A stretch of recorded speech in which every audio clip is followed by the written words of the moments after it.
Right, so this is my personal car and I'm doing a review on the Honda Civic Type S. It's a sapphire blue FN2 and it's probably one of the rarest colours that they ever made in this shape.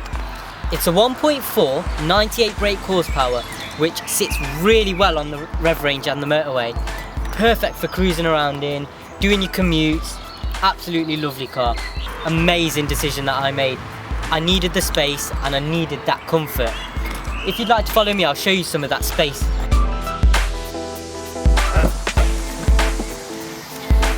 Right, so as you can see, this boot is huge. It's fitted all my Bangor equipment, my university equipment, cricket kits, and so on. It's been amazing this year. As you can see, it's also got a split fold bottom, so it's got a false floor. Absolutely rammed. I've got my airbed in, I've got a pump starter, I've got trainers, everything. Amazing. So that's the boot done. Let's go over inside. Right, so this car is really special in one way. The way the dials light up, it's amazing. It's all digital, and I think it is one of the first cars that really took this upon themselves. So it's got 3 screens, one for the multimedia system, one for the rev counter, engine temperature and fuel gauge, then it's got the one for the speedometer. It can be a bit distracting having all those 3 right in your face, especially at night.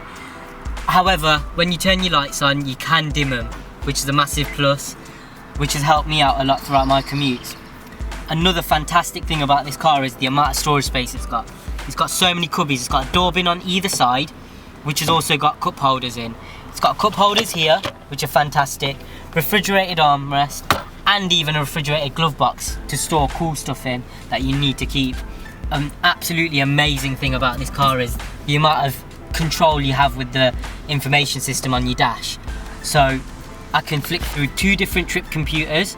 It also gives me loads of warnings when I need them. So it's got a tyre inflator setting, it gives me my miles left in the tank, how long I've been driving for, average speed, how many people are sat in with a seatbelt off. It also gives me a ton of information that I can customise. Also, a massive plus about this car is the size of the side wing mirrors.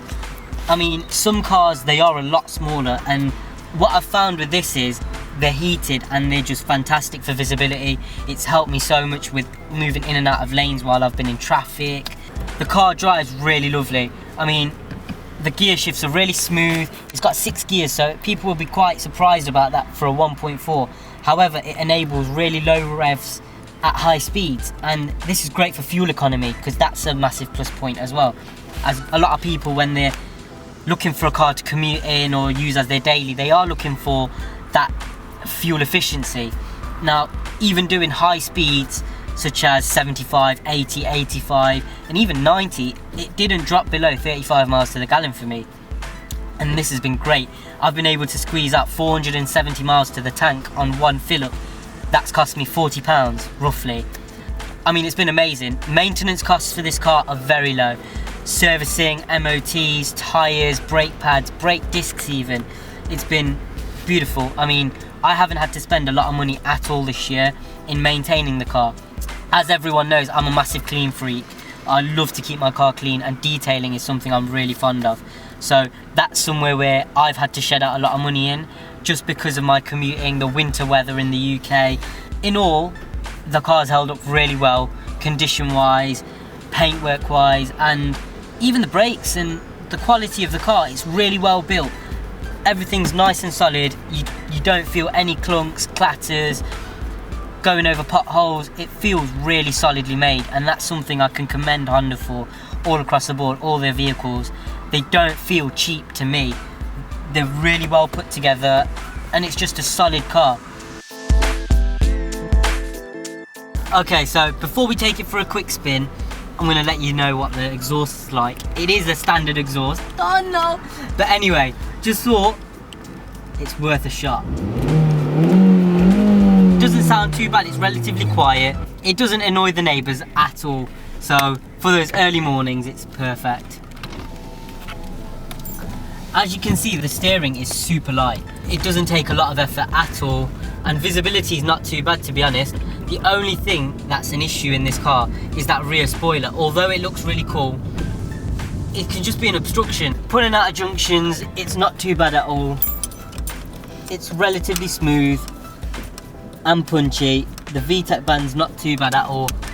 First gear.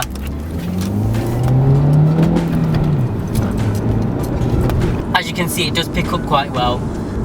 VTEC kicks in at about 4,500 RPM. We are restricted to speed limits, obviously, but it just gives you a bit of a taste of what it is like. And the car is just so smooth.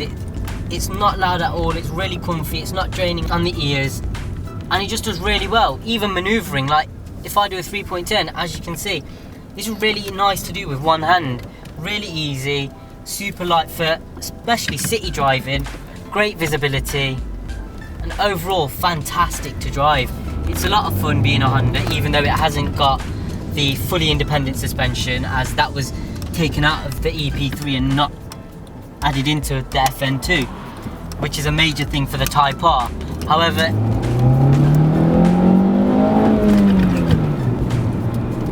nice bit of power there, not too bad. It does well. Like, for me, it's been just perfect. It's not been too slow. It's kept up with the convoys that I've been on. And yeah, for this summer, I am looking for an upgrade. However, it's done the job. Last year, I went to tracks. I went to Japfest. I went to Silverstone quite a bit, and it kept up really well with everyone else. So after that, the next bit is to just explain some more of the downfalls, really. The wheels are a little bit small. They could have done with some larger wheels on this car. I would have loved that. The suspension has been lowered slightly compared to the standard model, as it is the Type S. Thanks for tuning in to the second episode of Viviscope. You don't know. Make sure you tune in for more next time. This was my personal car, the Honda Civic Type S, with a lot more coming. You can hit me up on a lot of my social networking, Instagram, Facebook and Twitter, with all the links down below. You know the drill. See you next time. Peace.